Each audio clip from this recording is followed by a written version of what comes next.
Hello friends. इस video का topic है clone stamp and magic eraser tools. इस वीडियो में हम जो टॉपिक्स कवर करेंगे वो हैं clone stamp tool, eraser tool, background eraser tool and magic eraser tool.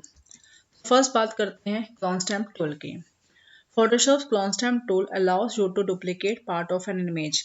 अगर हमें किसी भी इमेज का कोई भी पार्ट डुप्लीकेट करना है तो उस केस में हम यूज़ करते हैं क्लोन स्टैम्प टूल का। The process involves setting a sampling point in the image which will be used as a reference to create a new clone area. अगर हमें जिस भी ऑब्जेक्ट का या जिस भी पोर्शन का हमें क्लोन क्रिएट करना है, हम उस पोर्शन को ऑल्ट के साथ क्लिक करके हम एक सैम्पल पॉइंट लेते हैं एंड देन हम उसको यूज़ करेंगे as a reference to create a new clone और एरिया। मीन्स एक न्यू क्लोन क्रिएट करने के लिए हम उस सैम्पल पॉइंट का को यूज़ करेंगे एज ए रेफरेंस। देखते हैं प्रैक्टिकल। ओपन करेंगे फोटोशॉप। फोटोशॉप ओपन करने के बाद मैंने यहाँ पे एक इमेज ओपन कर रखी है। मुझे क्या करना है, इस डॉग का क्लोन क्रिएट करना है। अब मेरी इमेज कहाँ पर है, बैकग्राउंड लेयर पर है। तो मैं यहाँ से सिलेक्ट करूँगी क्लोन स्टैम्प टूल, शॉर्टकट है एस। क्लोन स्टैम्प टूल लेने के बाद आपको यहाँ पे एक डायमीटर डिस्प्ले हो रहा है, सर्कल डिस्प्ले हो रहा है। अब हमें क्या करना है, इस ब्रश का डायमीटर इंक्रीज या डिक्रीज करना है। तो हम यूज़ करेंगे लेफ्ट या राइट स्क्वायर ब्रैकेट्स, जैसे मैंने आपको ब्रश टूल वाला के केस में बताया था। अब यहाँ पर देखिए, यहाँ से भी हम इसका डायमीटर सेट कर सकते हैं साइज ऑप्शन के थ्रू। अब जिसका भी अपने क्लोन क्रिएट करना है, आप प्रेस करेंगे ऑल्ट की। ऑल्ट की प्रेस करने के बाद देखिए मेरा यहाँ पर पॉइंटर चेंज हो चुका है। तो मैंने इस डॉग के पर यहाँ पर क्लिक कर दिया। अब क्लिक करने के बाद मैंने ऑल्ट को रिलीज कर दिया। अब उसका क्लोन कहाँ क्रिएट करना है, मुझे यहाँ क्रिएट करना है। तो मैंने क्लिक किया। तो क्लिक करने के बाद वहाँ पर देखिए, जहाँ पर मैंने क्लिक किया था ऑल्ट के साथ, आपको प्लस का सिंबल दिखाई दे रहा है। मीन्स वो हमारा क्या है, सैम्पल एरिया है और ये हमारा क्या टारगेट एरिया, जहाँ पर मेरा क्लोन स्टैम्प टूल है। तो देखिए मैं जैसे जैसे माउस को मूव करूंगी तो वो क्या करेगा, उसका क्लोन क्रिएट करेगा। साथ के साथ आपका जो प्लस का पॉइंटर है वो भी आपका मूव कर रहा है। ये देखिए वो ये शो कर रहा है कि इस टाइम पर कौन सा एरिया आपका क्लोन हो रहा है। ये देखिए, तो जिस भी पोर्शन का आपने क्लोन क्रिएट करना है, आप उस पर इस स्थान से ऐसे मूव करेंगे। अब जो मेरा क्लोन क्रिएट हो रहा है वो कहाँ क्रिएट हो रहा है, सेम उसी लेयर पर जिस इमेज पर लेयर पर मेरी इमेज थी, मीन्स बैकग्राउंड लेयर पर। तो अगर मुझे इस क्लोन ऑब्जेक्ट को मूव करना है तो मैं मूव नहीं कर सकती, क्योंकि दोनों ऑब्जेक्ट मेरे जो मेरा क्लोन ऑब्जेक्ट है वो मेरा क्या है, सेम लेयर पर है। तो हम सेम लेयर पर क्लोन क्रिएट कर सकते हैं, डिफरेंट लेयर पर भी क्लोन क्रिएट कर सकते हैं, या हम किसी डिफरेंट फाइल में भी हम क्लोन क्रिएट कर सकते हैं। अब मैंने यहाँ पर अंदर की तरफ स्टॉक यूज़ किया क्लोन स्टैम्प टूल का। ये देखिए, तो इस तरह से मैंने डॉग का पूरा क्लोन क्रिएट कर दिया।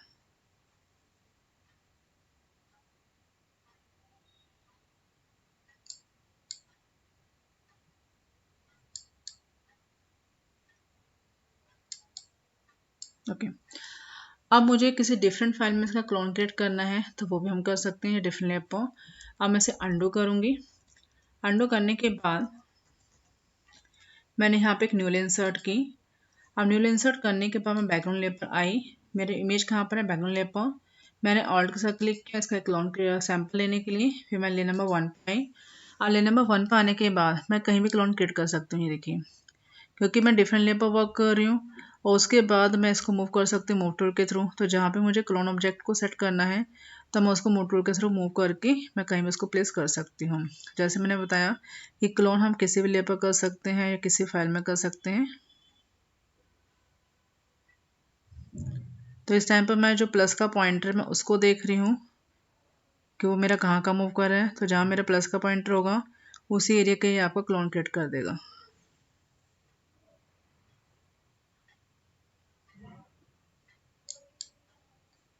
ये देखिए,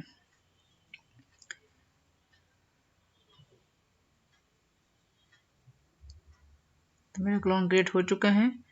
अब मैं सब्जेक्ट को मूव करूँगी। मैंने मूव टू ले लिया। मूव टू लेने के बाद अब इसको मैं कहीं भी प्लेस कर सकती हूँ। अब जो बाहर एक्स्ट्रा पोर्शन मेरा क्लोन हुआ है आप उसको इरेज कर सकते हैं।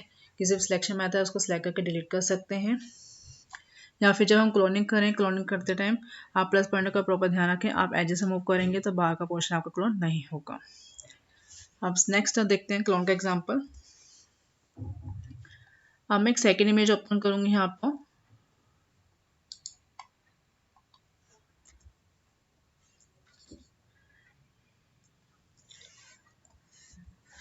अब इस बिल्डिंग में मुझे क्या करना है, जो मेरी विंडोज़ हैं इस वाले विंडो को मुझे टोटली रिमूव करना है।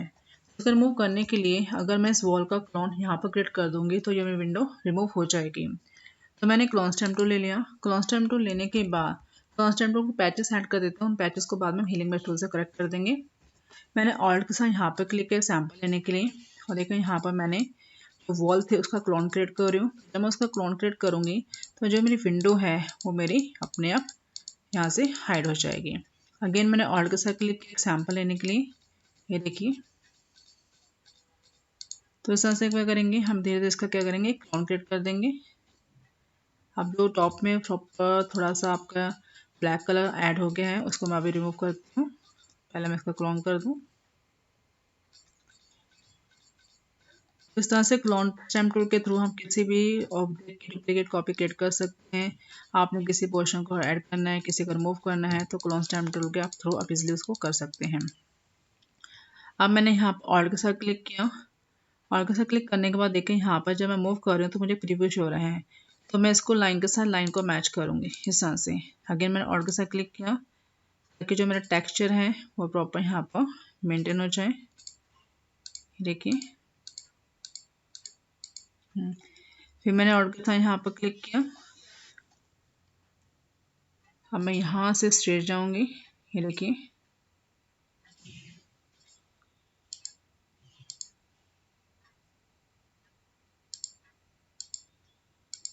तो जैसे भी अपने से ग्रेड करना ग्रेड कर सकते हैं।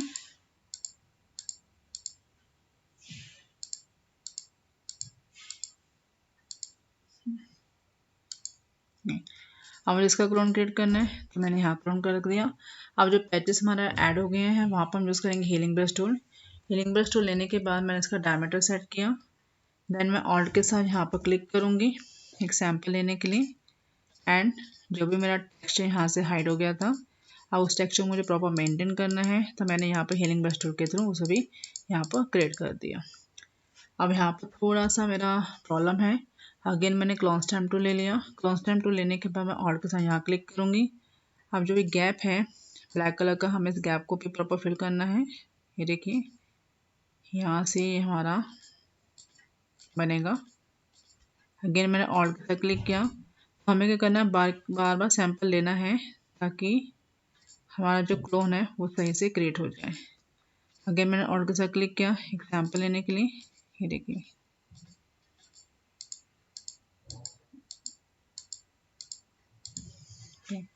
तो इस तरह से हम यूज़ करते हैं क्लोन स्टैम्प टूल का। तब देखें वहाँ पर पता नहीं चल रहा कि कोई भी यहाँ पर विंडो थी कि नहीं थी। तो इस तरह से हम यूज़ करेंगे क्लोन स्टैम्प टूल का। अब क्लोन स्टैम्प टूल में आपकी एक ऑप्शन है यहाँ पर, क्लोन स्टैम्प टूल लेने के बाद यहाँ पर आपका क्या ब्लेंडिंग मोड्स आएंगे। आप ब्लेंडिंग मोड भी सेट कर सकते हो। अगर आपने इसकी ओपेसिटी चेंज कर सेट करनी है तो आप ओपेसिटी भी सेट कर सकते हो। ओपेसिटी के बाद यहाँ पर आपके पास फ्लो है, उसका फ्लो कैसे होगा। अब यहाँ पे एक ऑप्शन है आपके अलाइंड ऑप्शन। अब इस ऑप्शन को मैंने ऑन कर रखा है। तो अगर ये ऑप्शन ऑन होगी एंड ऑफ होगी तो उसमें रिज्यूम केस में क्या होता है मैं दिखाती हूँ आपको प्रैक्टिकली। अब मैं वापस इमेज पे आ गई। मैं इस लेयर को डिलीट कर रही हूँ, डो गए लेयर को। अब मैंने अगेन क्लोन स्टैम्प टूल ले लिया। यहाँ पर मेरी ऑप्शन अलाइंड ऑन है। ऑन के केस में मैंने यहाँ पर ऑल्ट के साथ क्लिक किया सैंपल लेने के लिए। सैंपल लेने के बाद देखो मैं जो क्लोन कर रही हूँ, इतना क्लोन करने के बाद मैंने माउस को रिलीज़ कर दिया। तो रिलीज़ करने के बाद यहाँ पर मेरा क्लोन स्टैम्प टूल पे रुक गया है। फिर मैंने दोबारा से यहाँ पर स्टार्ट किया तो मेरी क्लोनिंग कहाँ से स्टार्ट हुई, वहीं से आगे कंटिन्यू जहाँ पर मैंने उसको रिलीज़ किया था माउस को। अब अंडो कर रही हूँ। अब मैं अलाइंड ऑप्शन को ऑफ करूँगी। मैंने अलाइंड ऑप्शन ऑफ कर दिए। ऑफ करने के बाद दोबारा से मैंने ऑल्ट के साथ क्लिक किया डॉग पर। अब देखो इतना क्लोन करने के बाद मैंने माउस को रिलीज़ कर दिया। फिर मैंने दोबारा से क्लोनिंग स्टार्ट की तो वो क्या करेगा, दोबारा से उसको स्टार्ट कर देगा। तो अगर अलाइंड ऑप्शन ऑन है तो वो जहाँ पर हम माउस को रिलीज़ करते हैं उसके आगे वो क्लोन क्रिएट करता है। अगर अलाइंड ऑप्शन ऑफ होगी तो उस केस में बार बार आपकी क्लोनिंग स्टार्ट करेगा स्टार्टिंग से। तो इस तरह से हम यूज़ करते हैं क्लोन स्टैम्प टूल का। नेक्स्ट आपका है eraser tool. This is a regular or default process of using the eraser in Photoshop to remove unwanted pixels in the image. अगर हमें एक्स्ट्रा पोर्शन या अनवांटेड पिक्सल्स हमें delete करने erase करने हैं तो हम यूज़ करते हैं इरेजर टूल का। Upon erasing the image portion it becomes transparent and the pixels will be removed on the areas of brush movement. तो जहाँ जहाँ भी हम क्या करेंगे इरेजर का यूज़ करेंगे वहाँ से जो पिक्सल्स है वो हमारे रिमूव होने शुरू हो जाते हैं, तो हमारी इमेज क्या होता है वो ट्रांसपेरेंट में कन्वर्ट हो जाती है। जितना पोर्शन डिलीट कर देते हैं उतना पोर्शन हमारा ट्रांसपेरेंट में कन्वर्ट हो जाता है। देखते हैं इरेजर टूल।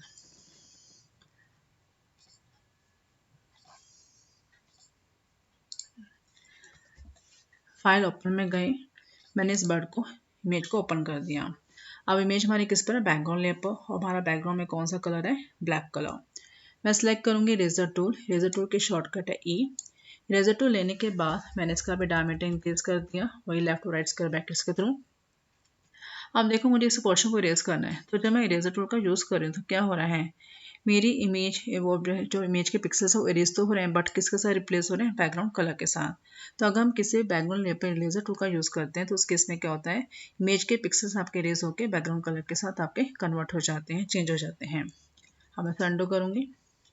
अब इसी लेयर पर इमेज पर मैंने एक सेकेंड इमेज को मूव कर दिया,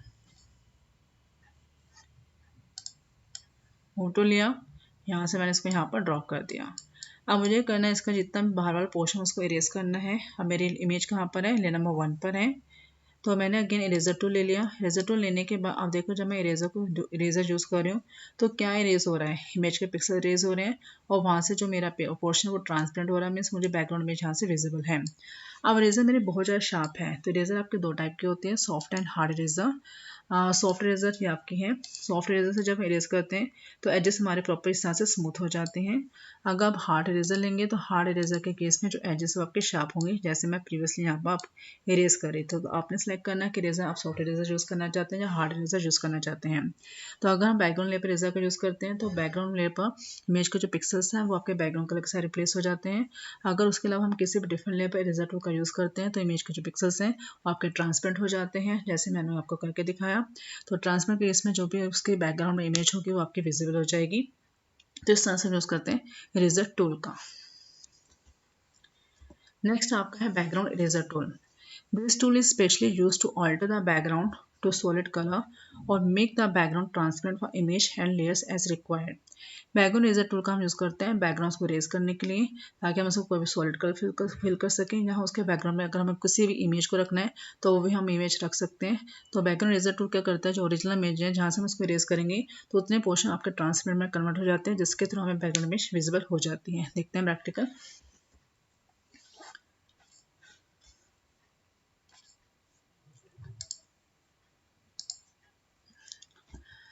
अब मैं यहाँ पर एक इमेज ओपन करूंगी जिसका मुझे बैकग्राउंड रिमूव करना है। ओके अब इस बिल्डिंग में जो बैकग्राउंड है क्लाउड्स, मुझे इसको रिमूव करके डिफरेंट बैकग्राउंड लगाना है।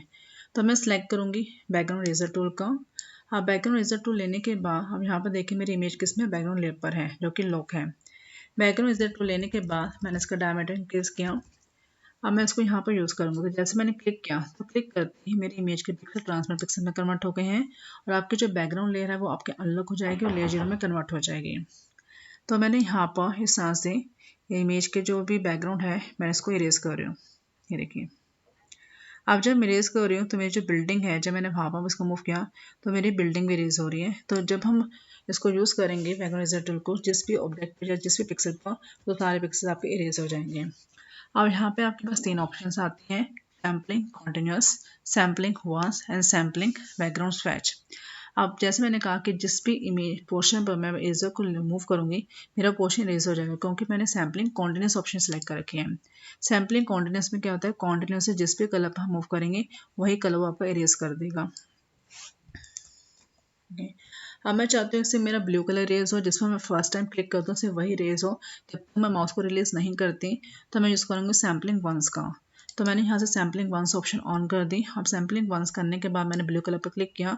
अब जब तक मैं माउस को रिलीज नहीं कर देती वो मेरी इमेज में से सिर्फ ब्लू कलर को इरेज करेगा। अब देखो मैं बिल्डिंग के टॉप पर भी इस इरेजर टूल को यूज़ कर रही हूँ, तो बिल्डिंग में जहाँ जहाँ से ब्लू कलर है वो उस कलर को इरेज करेगा। देखिए तो अभी तक मैंने माउस को रिलीज़ नहीं किया है, कॉन्टिन्यूसली मैंने माउस को प्रेस करके रखा हुआ है क्योंकि मुझे इसे ब्लू कलर इरेज करना है। ये देखिए, अगर आपको लगता है कि बिल्डिंग का पोर्शन मुझे इरेज नहीं करना तो आप थोड़ा इसका डायमीटर कम कर लीजिए ताकि वो बिल्डिंग को कवर ना करें।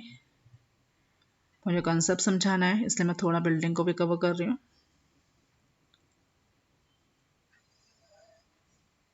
ये देखिए, अब मेरा सारा बैकग्राउंड इरेज हो चुका है, तो इमेज के जो पिक्सल्स है वो ट्रांसपेरेंट पिक्सल्स में कन्वर्ट हो चुके हैं। अब नेक्स्ट ऑप्शन है आपकी सैम्पलिंग बैकग्राउंड स्वैच। अब बैकग्राउंड स्वैच के केस में जो भी बैकग्राउंड में कलर होगा वही कलर आपका इरेज होगा। अब बैकग्राउंड में ब्लैक कलर है तो मैंने बैकग्राउंड स्वैच ऑप्शन पर क्लिक कर दिया। अब पूरी इमेज में जहाँ जहाँ भी ब्लैक कलर होगा सिर्फ वही ब्लैक कलर इरेज होगा क्योंकि ब्लैक कलर मेरा किस में बैकग्राउंड स्वैच के अंदर है। तो इस तरह से हम यूज़ करेंगे कि सैम्पलिंग में से हमें कौन से ऑप्शन यूज़ करने हैं। अब मुझे जो इमेज के पिक्सल्स थे वो ट्रांसपेरेंट हो चुके हैं, मुझे इसमें क्लाउड चेंज करना है। देखते हैं हमारे पास क्लाउड की इमेज है, नहीं तो हम नेट से सर्च करेंगे। ओके, हमें नेट से सर्च करनी पड़ेगी। तो मैं ब्राउज़र में आई, मैंने यहाँ पर क्लाउड्स की इमेज को सर्च कर लिया। सपोज करो ये वाले क्लाउड्स मुझे वहाँ पर अप्लाई करने हैं, तो मैंने इस इमेज को यहाँ से कॉपी किया। आप सेव भी कर सकते हैं। कॉपी करने के बाद मैं फोटोशॉप में आई, मैंने यहाँ पे इस इमेज को पेस्ट किया। हाँ, पेस्ट करने के बाद मैं इसको कंट्रोल टी करूँगी, ट्रांसफॉर्म। मैंने इसको स्केल कर दिया। ये देखिए, स्केल करने के बाद इस इमेज को मैंने यहाँ पर मूव कर दिया मूव टूल के थ्रू। अब मैंने इस इमेज को टॉप में मूव कर दिया और ये ले मेरी बैक में चली गई। तो इस तरह से हम इमेज के पिक्सल्स को ट्रांसफर करके बैकग्राउंड वगैरह हम चेंज कर सकते हैं किसी भी इमेज का। तो ये कंसेप्ट है हमारा बैकग्राउंड इरेजर टूल का। नेक्स्ट है magic eraser tool. Magic tool is used when the pixels of the same tolerance colour needs to be removed. जब हमें सिमिलर कलर के पिक्सल्स को इरेज करना होता है तो हम यूज़ करते हैं मैजिक इरेजर टूल का। मीन्स मैजिक इरेजर टूल का हम यूज़ करते हैं सिमिलर कलर पिक्सल्स को इरेज करने के लिए। By selecting the colour which needs to be removed by tool, the portions get selected based on tolerance and perform edits on erase them. Means जो हम टॉलरेंस सेट करते हैं, tolerance होता है कि हमें सिंगल क्लिक पर मैक्सिमम कितना एरिया सेलेक्ट करना है या कितना इरेज करना है, उसके बेस के अकॉर्डिंग ही आपका जो मैजिक इरेजर टूल है एरिया को इरेज करेगा। This tool provide the exact selection and has various options to select the area and modify it. देखते हैं प्रैक्टिकल।